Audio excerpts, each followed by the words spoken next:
এবার বন্যা পরিস্থিতির খবর জানবো। লক্ষ্মীপুর থেকে যোগ দিচ্ছেন হাসান ওয়ালি। ওয়ালি, লক্ষ্মীপুরে তো বন্যা পরিস্থিতির উন্নতি হচ্ছে, তো ক্ষয়ক্ষতির চিত্র কেমন দেখা যাচ্ছে?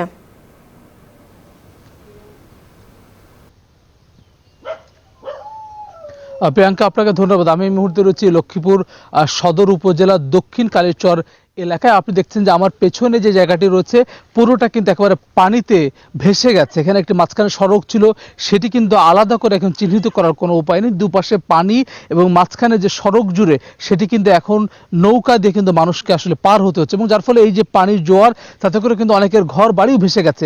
যেমনটা আমি দেখছি, একটি বাড়ি যেটি কিন্তু একটি পরিবারের মূল ঘর ছিল, সেই জায়গাটি কিন্তু এখন চারিদিকে বাড়ি। কেউ যদি হঠাৎ করে দেখে তাহলে কিন্তু তার জন্য বুঝে ওঠা কিন্তু মুশকিল। একজন বৃদ্ধ লোক আমাদের সঙ্গে রয়েছেন। আপনার বাড়িও তো এই এলাকাতে রয়েছে, আপনার বাড়ির কি অবস্থা এখন? আমার বাড়ির এই অবস্থা, নদীতে পড়ে গেছে, ওই তো দেখা যায়। আমরা দেখেন, আমার ঘর দরজা সব নদীতে পড়ে গেছে। এখন থাকবার কোনো জায়গা নাই। যদি কেউ কদুরা জায়গা দেয় তাহলে থাকতে পারি, না হলে আর থাকার মতন কোনো কিছু নেই।